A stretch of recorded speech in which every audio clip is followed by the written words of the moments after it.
Եվ Հիսուս ճանապարհ ընկավ, եւ ահա նրա առաջ վազելով մի մեծահարուստ ծունկի իջավ եւ հարցրեց նրան. «Բարի վարդապետ,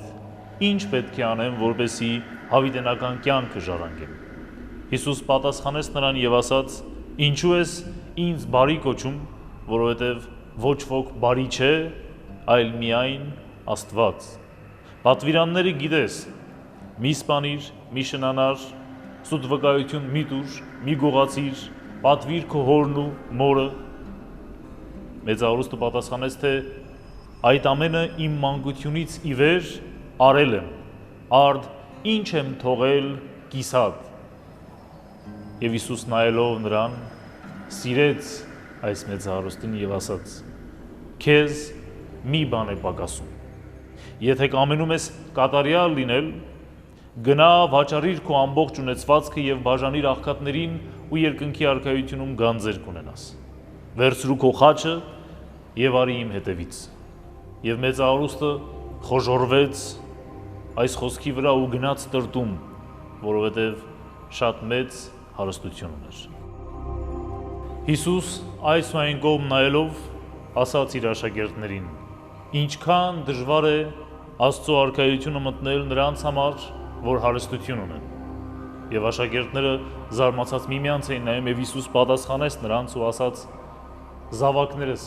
ինչքան դժվար է Աստծո արքայությունը մտնել նրանց համար, ովքեր իրենց հույսը դրել են հարստության վրա։ Ավելի հեշտ է, որ պարանը ասեղի ծակով անցնի, քան մի մեծահարուստ Աստծո արքայությունը մտնի»։ Եվ աշակերտներն առավել եւս զարմացած միմյանց էին նայում եւ հարցնում, թե ապա ուրեմն ով կարող է փրկվել։ Եվ Հիսուս նրանց նայելով պատասխանեց. «Մարդկանց համար այդ անհնար է, բայց ոչ Աստծու համար»։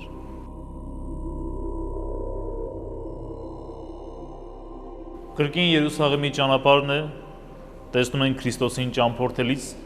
եւ ահա ավետարանիչն ասում է, որ մի մեծահարուստ վազելով գալիս է եւ ծունկի է հեշտում Քրիստոսի առաջ։ Մեծահարուստ մեկը, որ հին աշխարհում եւ հրեական շրջանակներում հատկապես պատկերացնում ենք, թե ինչպիսի պատվի էր արժանանում, թե ինչպես էր իրեն պահում, ինչ վարք ու բարք ուներ, որովհետեւ մեծամասամբ 100-ից 99, եթե ոչ ավելի,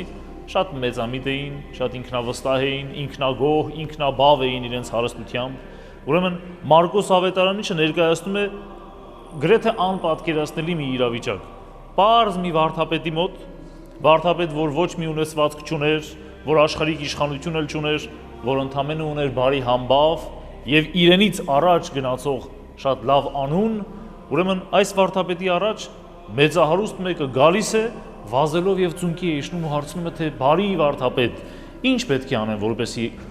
հավիտենական կյանքը ժառանգեմ։ Եվ շատերի համար տարօրինակ պատասխան է հնչում, որովհետեւ Քրիստոս ասում է, թե ինչու ես ինձ բարի կոչում, ոչ ոք բարի չէ, այլ միայն Աստված։ Ոմանց համար հարցը հետևյալն է, թե արդյոք ինչու Քրիստոս մերժեց իրեն ուղված այդ կոչումը կամ տիտղոսը, հատկանիշ ցույց տվող բառը բարի լինելը։ Քրիստոս բարի էր, չէ՞։ Ուրեմն ինչու ինքը ասաց, թե բարի չէ ոչ ոք, այլ միայն Աստված։ Քրիստոս Աստված էր, չէ՞։ Ինչու ինքը մերժեց իր բարի լինելը։ Պատասխանը շատ պարզ է։ Ինչպես շատ դեպքերում այսօր էլ տարբեր հոգեվորականներ, տարբեր քարոզիչներ, նույնիսկ հավատավոր պարզ մարդիկ, ովքեր որ հոգեվորականի կոչումը չունեն, բայց քրիստոնեական կյանքի մեջ ակտիվ են, իրենք էլ կարող են քարոզել, կարող են վկայել, շատ մարդկանց դարձի գալու պատճառ լինել։ Ուրեմն շատ այս մարդիկ էլ կարող են հաստատել, որ երբեմն նկատում ես, թե քրիստոնեությունից, հավատքից, կրոնական կյանքից հեռու մարդը ինչպես է մի ակնթարթում շատ արագ կերպով, անպատկերացնելի կերպով փոխվում, դարձի գալիս եւ այդ դարձի գալու պահին շատ մեծ ջերմեռանդությամբ է ինքը գալիս։ Այսինքն ոգևորությունը մեծ է, իր մեջ եռում է ամեն ինչ։ Նույնն էլ այս երիտասարդի պարագային էր։ Այս երիտասարդը երբ որ մոտեցավ եւ Քրիստոսին դիմեց բարի վարդապետ, ինքը իր ոգևորության գագաթնակետին էր կարելի ասել, որովհետեւ լսել էր այսպիսի մի մեծ վարդապետի մասին, որ հրաշքներ է գործում, որ մեռած մարդուն նույնիսկ հարություն է տալիս եւ այլն եւ այլն։ Եվ երբ որ Քրիստոս պատասխանում է, թե ոչ ոք բարի չէ, բացի Աստծուց, այս երիտասարդը վարդապետին որպես Աստված չէր ընդունում։ Եվ Քրիստոս այդ երիտասարդի ոգևորությունը կարծես թե ուզում է մի փոքր իջեցնել, հանգչեցնել, որովհետև բոլոր փորձառու քարոզիչներն էլ, հոգևորականներն էլ, բոլոր փորձառու քրիստոնեական առաջնորդներն էլ լավ գիտեն, որ երբ դիմացինը ոգևորության մեջ է, հավատքի կյանքի մեջ հատկապես, երբ որ դիմացինը ոգևորության մեջ է, կարելի ասել իր գագաթնակետին է ոգևորության, երբեք այդ վիճակում չպիտի թողնես, որ կարևորագույն որոշումները կայացնի, որովհետև այդ պահին ոգևորության մեջ է, բայց հաջորդ քայլին ինքը կարող է հանգստանալ, դադարել մի պահ, սառչել եւ մտածել սթափ ուղեղով ու տարբեր որոշում կայացնել։ Ուրեմն այս խոսքերից անմիջապես հետո, կարծես թե մի փոքր հանդարտեցնելուց հետո Քրիստոս հարցնում է, արդեն ավելի սթափ վիճակի բերելով, ասում է, թե պատվիրանները գիտես։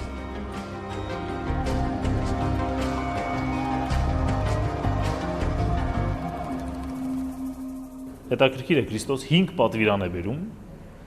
որոնք, եթե նայելու լինենք, տասնաբանյա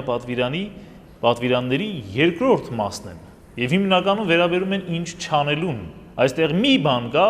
որ ասում է, թե ինչ պետք է անել։ Մնացածը չանելուն են վերաբերվում։ Մի սպանիր, մի գողացիր, սուտ վկայություն մի տուր, այս մի արա, մյուսը մի արա, մի գողացիր, եւ միայն ծնողների հանգամանքն է, որ ասում է պատվիր քո հորն ու մորը։ Եվ շատ մեկնիչներ ասում են, թե հնարավոր է, որ Քրիստոս տեսնելով այս երիտասարդի, այս մեծահարուստի կեցվածքը վիճակը, ինքը իմացավ, որ այս մարդը իր հարստության մեջ իր ծնողների հանդեպ անուշադիր էր։ Եվ դիտավորյալ կերպով բերեց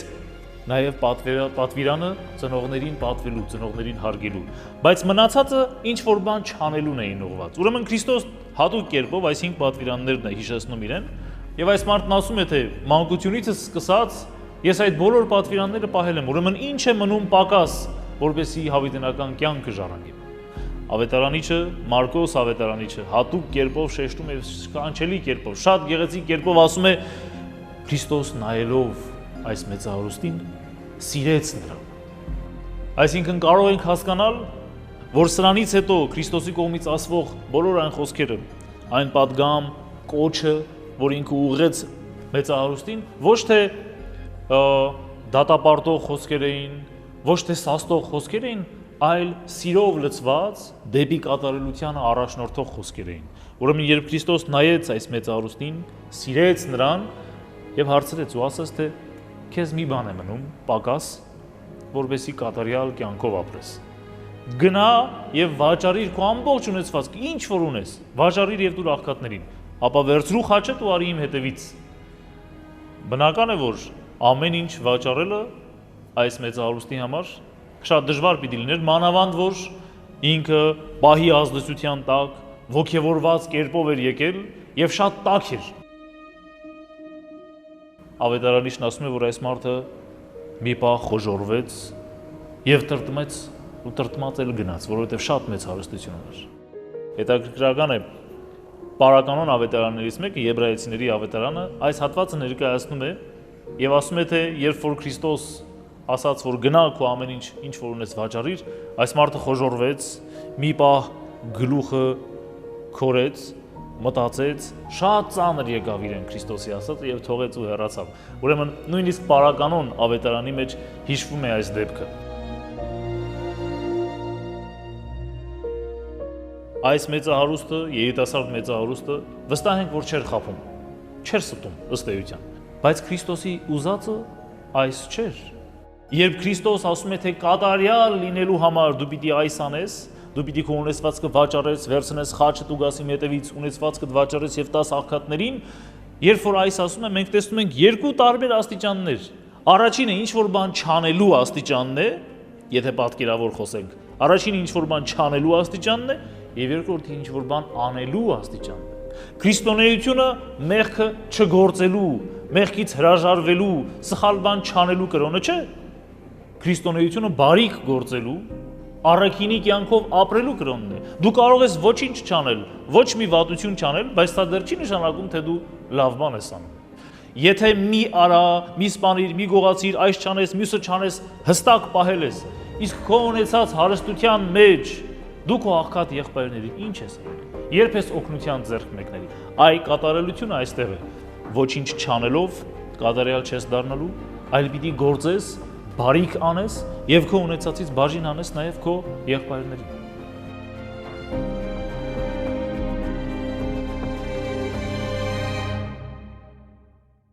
Եվ երբ այս երիտասարդը տրտմած, խոժորված, թողնում ու հեռանում է, Քրիստոս այս կողմ այն կողմ նայելով, կարծես թե տեսնելով թե ուր են նրանք, ովքեր որ իր կողքին էին կամ միգուցե ուրիշ մարդ չլիներ իրենց մեջ, դարձավ եւ իր աշակերտներին շատ զարմանալի խոսքեր ասեց, թե որքան դժվար է մեծահարուստ մեկի համար երկնքի արքայությունը մտնել։ Եվ զարմացած էին, աշակերտները շատ էին զարմացած, որովհետև հրեական մտածողության համար սա անհասկանալի մի բան էր, ինչպես թե մեծահարուստը դժվար է որ Աստծո արքայությունը մտնի։ Աստծո արքայությունը հենց առաջին հերթին մեծահարուստներն էին մտնել, որովհետև հրեական մտածողության համաձայն ովքեր ապրում էին ծաղկուն կյանքով, ովքեր հաջողություն ունեին, ձեռքբերումներ ունեին, հարստություն ունեին, առաջավոր դիրք ունեին հասարակության մեջ, բոլոր այս մարդիկ համարվում էր, որ Աստծո օրհնությամբ է, որ այդ ամենը ունեն, եւ համարվում էր, որ Աստված իրենց լավ աչքով է նայում, բարի աչքով է նայում։ Հետևաբար ինչպես կարող էին այս մեծահարուստները երկնքի արքայություն, Աստծո արքայություն չմտնել։ Իրենց համար սա անհասկանալի էր։ Եվ Քրիստոս տեսնելով, որ աշակերտների մեջ իրարանցում կա, իրար են նայում զարմացած հարց ու փորձ են անում, թե ինչպես կարող են այս մեծահարուստները չփրկվել, Քրիստոս շեշտում է ավելի հստակեցնելով, խոսքը նորից է ասում, գույները ավելի վառ դարձնելով, ասում է. «Զավակներս, որքան դժվար է Աստծո արքայությունը մտնել այն մարդու համար, ով իր հույսը դրել է հարստության վրա»։ Ահա այս խոսքի մեջ է ամբողջ կենտրոնացումը, այսպես կարող ենք ասել, Քրիստոսի ուսուցման հարստության հետ կապված։ Քրիստոս չի մերժում հարստությունը։ Քրիստոնեությունը չի մերժում հարստությունը։ Ի վերջո, շատ հարուստ մարդկանց շնորհիվ բազմաթիվ բարի գործեր են արվում։ Ինչպես նախկինում, այդպես էլ այսօր։ Շատ փոքրիկներ իրենց հիվանդությունից բժշկվելու գումարը հայթայթում են բարեգործական տարբեր ծրագրերով, տարբեր մեծահարուստներից տրված նվիրատվություններով։ Շատ մեծահարուստներ իրենց գումարներով եկեղեցի են կառուցում, հիվանդանոց են կառուցում, դպրոց, այսինքն հարստությունը ինքը ըստ էության խոտելի, մերժելի մի բան չէ, բայց Քրիստոս շեշտում է, դժվար է, սարսափելի դժվար է այն մարդու համար, ով որ իր հույսը դրել է իր հարստության վրա։ Ոչ ոք չի կարող մերժել, որ հարստությունը իր հետ բերում է գայթակղություններ։ Ոչ ոք չի կարող մերժել, որ հարուստ մարդկանց համար շատ անգամ իրենք ամենազոր են։ Շատ անգամ իրենց թվում է, թե ամեն ինչ կարող են, քանի որ ունեն դիրք, իշխանություն, գումար, դժվարանում են պոկվել այս աշխարհի իրականությունից, մտածել հոգևորի մասին, դժվարանում են հեռանալ նյութական կյանքից, առավել քիչ արժևորել նյութականը, աշխարհիկ կյանքը, քան հոգևորը։ Չի մերժում, չի ասում, թե ոչ մի մեծահարուստ չի մտնելու երկնքի արքայությունը կամ Աստծո արքայությունը, բայց ասում է այդքան դժվար է։ Եվ նույնիսկ այնքան է սրում արտահայտությունը, որ ասում է, թե ավելի հեշտ է, որ պարանը անցնի ասեղի ծակով, քան թե մի մեծահարուստ մտնի Աստծո արքայություն։ Պատկերավոր այս օրինակը լսելուց հետո Պետրոս առաքյալը մնացած առաքյալների հետ թերևս համակարծիք լինելով, բոլորի մտահոգությունը կրկին իր մեջ խտացնելով, հարցնում է, թե այդ դեպքում ով կարող է փրկվել վարդապետ։ Ուրեմն անհնար է դառնում փրկվելը մարդուն, Քրիստոս իրենց կարծես թե հանդարտեցնում է եւ մխիթարիչ խոսք է ասում, ասելով, որ մարդու համար այդ անհնար է, բայց ոչ Աստուծո համար։ Ինչպես որ նախորդ հաղորդման մեջ էլ երբ մանկամկրտության մասին խոսեցինք, երբ խոսեցինք փրկության մասին, շեշտելով, թե փրկությունը մարդու արժանիքը չէ, փրկությունը մարդը ինքը իր գործերով, իր ապրած կյանքով չէ, որ վաստակում է, այլ Աստուծո կողմից շնորհ է, նույն կերպով այս հատվածն է։ Քրիստոս խաղաղեցնում է աշակերտներին, ասելով, թե եթե ձեզ թվում է,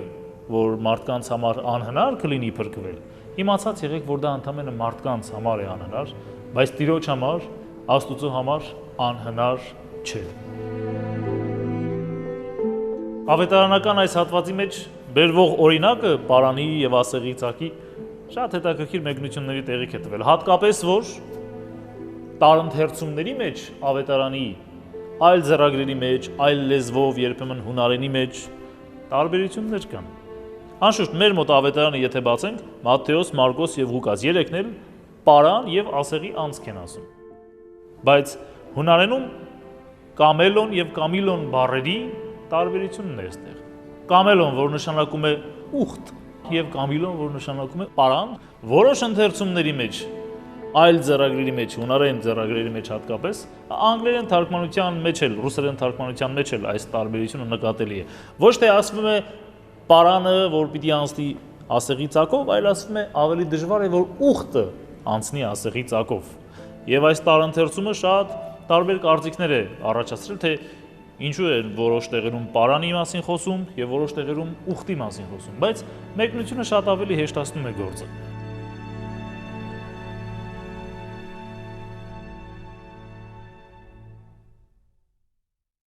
Երուսաղեմ քաղաքի պարիսպի վրա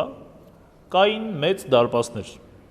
գլխավոր դարպասները, որոնք հիմնականում բացվում էին ցերեկը, երբ որ ուխտերի քարավաններ էին գալիս կամ բանակներ էին ներս գնում կամ դուրս գալիս, երբ որ մեծ թվով մարդիկ էին ներս մտնելու։ Մեծամասամբ ցերեկներ սա բացվում, մեծ դարպասները բացվում էին ցերեկը։ Գիշերը փակվում էին մեծ դարպասները եւ անվտանգությունից ելնելով բացառիկ դեպքերում է, որ կարող էր մեծ դարպասները որևէ մեկը բացել գիշերը,